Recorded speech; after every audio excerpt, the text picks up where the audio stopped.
Hello everyone. तो आज के वीडियो में हम कांस्टेंट रूल को डिस्कस करने वाले हैं क्लास 12th डिफरेंशिएशन में। इसके पहले वाले वीडियो में हमने u प्लस भी रूल डिस्कस किया था। अगर आपने वो वीडियो नहीं देखा है तो आप डिस्क्रिप्शन बॉक्स, आई बटन या इन स्क्रीन के थ्रू आप देख सकते हैं। तो वो वीडियो आप देखकर ही इस वीडियो को कंटिन्यू करेंगे। हमने वहाँ पर u प्लस भी रूल को डिस्कस किया था। तो यहाँ पर अगर हम बात करें d by D X of u minus भी, तो सेम होता है d by D X of u minus D by D X of भी। तो इसके रिलेटेड अगर हम एक क्वेश्चन ले लें फटाफट से। क्वेश्चन क्या है? Suppose D by D X of sine x minus of cos X का हमें डिफ्रेंसिएशन करना है। तो हम कैसे करेंगे? हमें पता है u माइनस भी, जैसे यहाँ पर u प्लस भी में हम यहाँ पर एडिशन का सिंबल लगाते थे और u प्लस भी में हम क्या करेंगे? माइनस का सिंबल लगाएंगे। तो हम क्या लिखेंगे?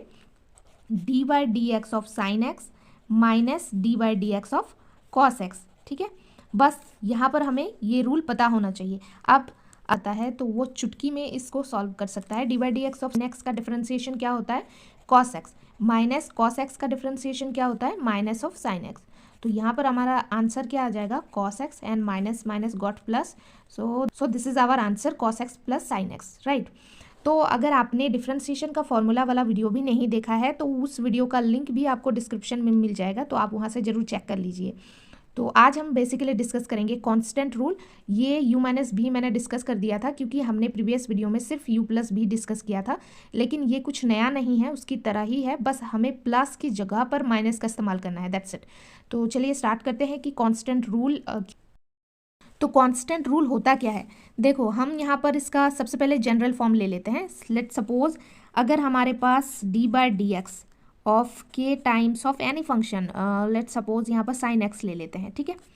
तो यहाँ पर के हमारा क्या है? यहाँ पर हम मेंशन कर देते हैं के is a any constant, okay. तो हम यहाँ पर कांस्टेंट रूल अप्लाई करेंगे।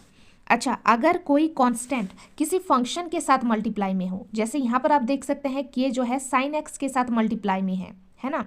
तो अगर कोई फंक्शन, अगर कोई कांस्टेंट किसी फंक्शन के साथ मल्टीप्लाई में हो तो ये जो हमारे पास कांस्टेंट है ये डिफरेंशिएशन के बाहर निकल जाता है। जैसे हम यहाँ पर दूसरे स्टेप में क्या लिखेंगे?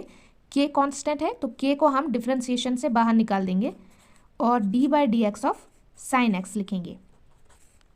अब के तो के है, कांस्टेंट है, और साइन एक्स का डिफरेंशिएशन हमें फॉर्मूला से पता है कॉस एक्स। तो D by D X of के टाइम्स ऑफ साइन एक्स, जहाँ पर के हमारा एनी कांस्टेंट है, उसका डिफरेंशिएशन क्या निकला? के times of cos x, okay. तो यहाँ पर आपको ध्यान में क्या रखना है कि कोई भी अगर हमारे पास कांस्टेंट है और वो अगर किसी फंक्शन के साथ मल्टीप्लिकेशन में है, किस तरह से अप्रोच करना है और के को हमें जो है डिफरेंशिएशन से कैसे बाहर निकालना है। अब यहाँ पर हम दूसरा केस लेते हैं कि अगर हमें कहा जाए D by D X of के, ठीक है, तो इसका डिफरेंशिएशन क्या होता है ना।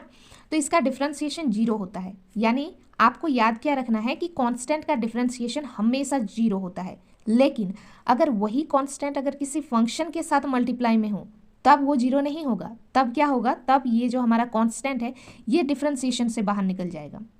समझ आ रही है? तो दोनों चीज़ें आपको ध्यान में रखना है। अगर अकेले पूछ लिया जाए किसी भी कांस्टेंट का डिफरेंशिएशन तो आप डायरेक्टली 0 लिखेंगे, लेकिन अगर किसी फंक्शन के साथ मल्टीप्लिकेशन में पूछ लिया जाए तो आपको कांस्टेंट को बाहर निकालना है, उसके बाद उसका डिफरेंशिएशन करना है। इस पर हम 2 सवाल लेते हैं ताकि आपको और अच्छी तरीके से समझ में आ जाए। तो पहला हम क्वेश्चन लेते हैं। सपोज हमें दिया है D by D X of 2 times of log x, ठीक। अब आपको पता है यहाँ पर 2 क्या है? हमारा कांस्टेंट है और log x क्या है? हमारा फंक्शन है, राइट।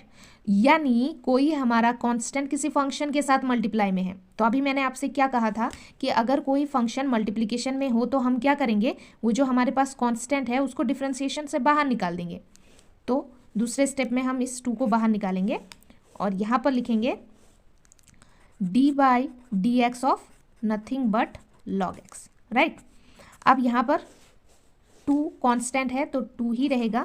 अब आपको पता है D by D X of log x का डिफरेंशिएशन क्या होता है, हमने फॉर्मूलाज में किया हुआ है, ठीक है। तो लॉग एक्स का डिफरेंशिएशन क्या होता है? 1 अपॉन में एक्स। तो इसको क्या लिखेंगे? 2 upon X. So this is our answer. अब अगर हमसे पूछा जाए D by D X of 100, अगर हमसे पूछा जाए D by D X of 200, यानी डिफरेंशिएशन ऑफ 200 क्या होगा?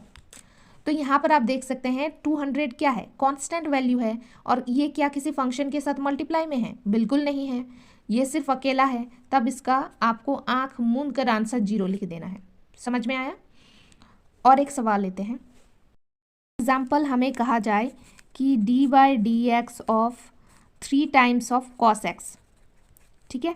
तो हम क्या करेंगे, यहाँ पर 3 जो है हमारा कांस्टेंट वैल्यू है, तो इसको डिफ्रेंसिएशन से बाहर निकाल देंगे।